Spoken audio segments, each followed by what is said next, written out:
Hey gang, Kawaii50 back with another fake Grand Order video, and I promise you, I did not forget her. Of course, we're going to be having a video talking about the long-awaited Leonardo da Vinci Rider.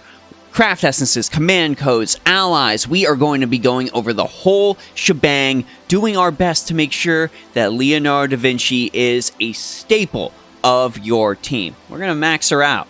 And if this video helps you out, be sure to go ahead, like, and subscribe. But before we get into that, I have to give a shout out to LD Player, who had enough faith in Leonardo da Vinci to sponsor this video. If you want to play FGO on PC, LD Player has got you covered. It is going to give you a buttery smooth gameplay experience as well as a stable connection. You are never going to miss a second of animation. And if you're one of those crazy people that likes to play multiple accounts, LD Player has you covered there too, supporting multiple accounts for farming simultaneously. You can go to ldplayer.net by clicking the link in the description below to download Fake Grand Order as well as other Android games. Let's of course start by looking at Da Vinci's stats. She is a quick arts buster deck, as well as an AoE arts type noble phantasm. And let me be upfront about this, gang, the refund potential on this is strong, so I assume you're going to be very pleased about that. Her max HP of 14,112 is on the higher end, and her attack is the same deal, sitting at 10,883. Her NP per hit is fine, but it is that potential for overkill and overgauge that can really help push her over the top.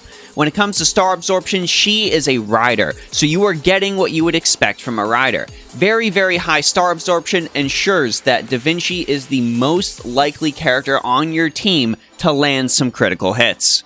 Da Vinci's first skill already starts to bleed a little bit into insanity. Golden Rule Body Rank EX grants Da Vinci 3 turns of the following buffs. She gets debuff immunity, she gets to recover 500 to 1000 HP every turn, and she gets to charge her own NP gauge by 10 to 20% every turn as well, for a grand total of 60% NP charge over 3 turns.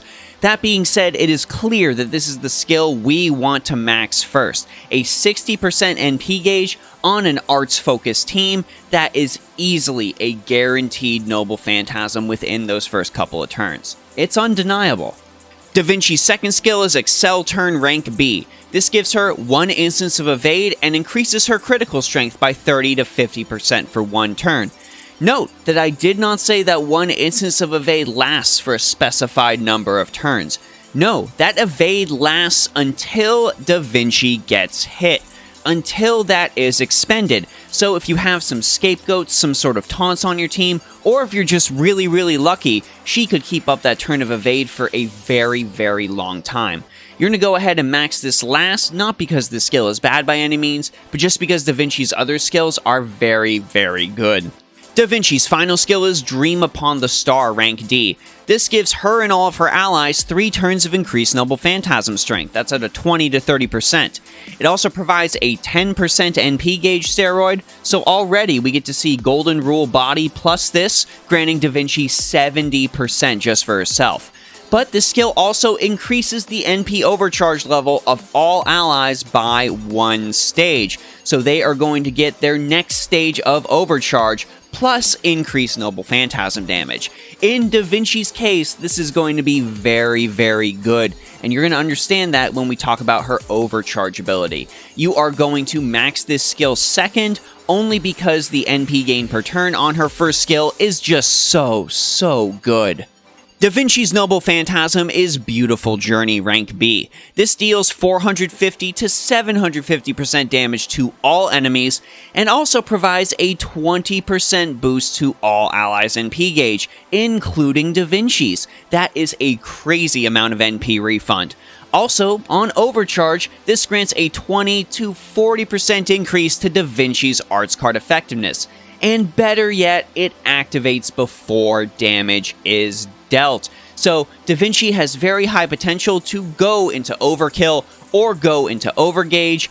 That, coupled with her first skill, coupled with a base NP refund from Beautiful Journey, Coupled with the overcharge NP refund, there is strong potential for Da Vinci Rider to loop on multiple turns. It's a little dicey in the current era right now, but once Caster Artoria arrives on NA, it will become all but a certainty. She is future-proofed, right out of the box. It's already obvious who the first ally I would recommend with Da Vinci is, and that is, of course, Caster Artoria, the premier art support on JP. Considering we're on NA right now, your best bets are going to be, of course, Tamamo no Mai, Caster Gilgamesh, and Paracelsus von Hohenheim. But outside of that, there are still some other pretty powerful supporters you can pair Da Vinci with that can make her a strong staple of your team, even if she's going to have difficulty looping. The first pick being the 3-star Antonio Salieri, who also has an AoE Noble Phantasm, but this Noble Phantasm decreased the arts resist for all enemies by 10 to 30% for 3 turns. If you couple this with Da Vinci's own NP Overcharge booster, that is a guaranteed 15% arts resist reduction that you can immediately follow up with Da Vinci's own Noble Phantasm, which, because you're chaining Noble Phantasms, is going to end up granting her an arts card bonus of 30% for 1 turn. That's going to have a pretty decent chance to see your enemies immediately crumple before their combined onslaught. Also on top of that, he's got a defense reduction tied with a Crit Star Gather and critical strength boost. It ain't much, but it could be very helpful, especially if you're facing Berserkers. I am very glad I get a chance to shout out my boy, the Prince of Lan Ling, whose Demonic Visage ability still remains an incredibly powerful option. This grants increased critical star drop rate, increased critical strength, and arts card effectiveness to Da Vinci. And on top of that, you have Prince of Lan Ling in battle, which is an incredible supportive Noble Phantasm, decreasing enemy NP charge, decreasing enemy critical rate, applying a damage cut to all of Lan Ling's allies, and also, of course, increasing the attack of all allies by 30 to 50%. You're going to get a 35% on that based on Da Vinci's 3rd skill. If you're looking for other ways to play with Da Vinci's Noble Phantasm Overcharge boosts, look no further than one of Paco's most beautiful designs, Thomas Edison himself. Edison's Concept Improvement skill increases the NP overcharge level for an ally by 2 stages. If you use that on Da Vinci and couple that with her 3rd skill, she's going to be getting a 35% arts card effectiveness boost from her Noble Phantasm before damage is dealt, and that is a lot of spicy damage. But even on top of that, Edison's Wizard of Menlo Park ability has the ability to reduce Da Vinci's skill cooldowns by 1. So that evade that's now on a 4-turn cooldown, well, it's on a 3-turn cooldown instead. Any skill cooldown boost is an incredible pick, and the same remains so with Da Vinci. I may be looking a little far into the future on this, what with this not even being the summer that's coming around, but I feel for sake of future-proofing this video, I've got to mention Murasaki Shikibu Rider. Not only is she a rider, but she has powerful arts resist debuffs that she can inflict on the enemy, decreasing their overall arts resist. Her Strange Hobbies Summer skill has a 20 to 30% reduction for a single enemy tied to it, but her Noble Phantasm also gives a 20 to 40% reduction on top of that. With Arts Resist being tied to Overcharge, well, you can get a 25% Arts Resist reduction on all of your enemies with Da Vinci's 3rd skill. Use Shikibu's Noble Phantasm first on the single target that's the largest threat, and then you can have Da Vinci come in to not only deal more damage to your main threat target, but also mop up any of those additional enemies waiting to the side. And finally, this is more of a hype pick, more of a hilarious way to clear multiple waves. But can we talk about Morgan Le Fay? Because Morgan Le Fay is an incredible pick for pretty much anybody. She's a crazy berserker, but she has overcharge synergy with Da Vinci. Her Lordless Camelot Noble Phantasm increases the overcharge level by 1 for all allies. So you can use Morgan's Noble Phantasm first, and follow it up with Da Vinci's for an increase arts up on Da Vinci's Noble Phantasm. On top of that, she has Protection of the Lake, increasing an ally's NP gain by 15 to 20%, and increasing that ally's NP gauge as well. Also, I'm sorry that NP gain is for all allies, not just a single one. With attack boosts, defense reductions, and all kinds of crazy gut stuff galore, it's easy to see why the community is losing it over Morgan Le Fay.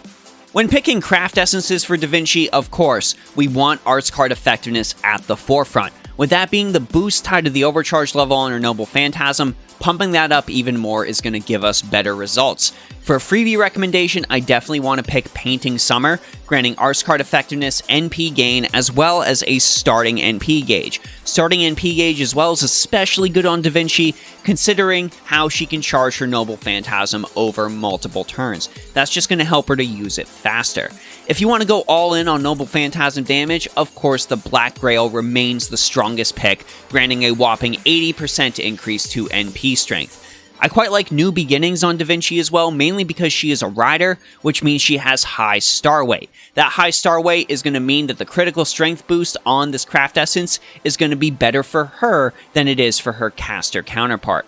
Of course, if you still want NP gain tied with that, arts card effectiveness as well as NP strength, consider Mark on a Smiling Face, which grants all three of those things.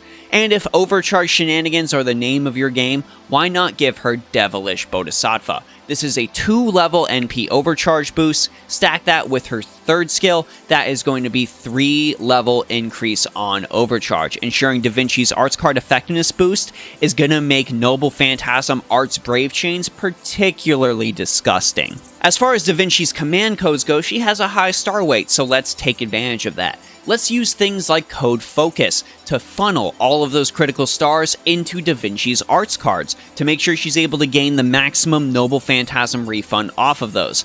Of course, if you have this available, Immature Illusionary Command Seal is another incredible pick. If you want to focus on damage, consider chucking these on your Buster cards. Command Seal of a Cardinal-Minded Retainer grants a 15% critical damage boost, and the Blades of Nieten Doraku grants 20%. That is going to ensure your Buster cards don't go to waste. They deal more damage. Da Vinci's Quick card is of course a little bit of an anomaly in her kit, but you can find different ways to make it functional. Da Vinci could actually be a good pick to go on that card. This grants an NP damage up boost by 15%. You have to use the card before you use the Noble Phantasm for us to take into effect, but a lot of times the NP damage you get as the trade-off is more than worth it. If you're not comfortable on that and want to do the Arts Brave Chains galore, consider something that can debuff cleanse on the Quick card for when you have to use it. Something like, say, White Vessel's Command Seal. That's a very, very good one. Overall, gang, Da Vinci is an incredibly fun AoE rider that can find a comfortable place on any given arts team. She is not nearly as strong as she is going to be out of the gate. We need to wait for the support in the form of Caster Artoria for Da Vinci to reach her full potential. But unlike some other servants that aren't going to be really good until their support servant arrives, that is not the case with Da Vinci Rider. Da Vinci Rider is still a powerful AoE art servant that has the ability to charge her Noble Phantasm quickly, and also has an awesome NP overcharge gimmick that can give you some very, very enjoyable team compositions. If you pulled Da Vinci Rider, you honestly should be very proud. Not only have you helped future-proof your team, but you've also just drawn a very powerful and very enjoyable to play servant. But of course, I want to know what you all think, so let me know your thoughts on Da Vinci Rider down in the comment section below. Let me know if there's any other craft essences, command codes, or allies you would prefer to pair her with. And let me know who you prefer between her and between regular Da Vinci. I know they're both really, really great, but if you had to pick one, why don't you go ahead and tell me? If you want to talk more FGO, my Discord server is of course always open. Big thanks to all the patrons on Patreon and all of the followers and subscribers on Twitch who are absolute pillars of support and really make me just excited to hop on my computer and make videos like this every single day. I really, really enjoy it, and it's all thanks to you. This is Kawaii50, hoping you all have a phenomenal day, and I'll see you all in the next video.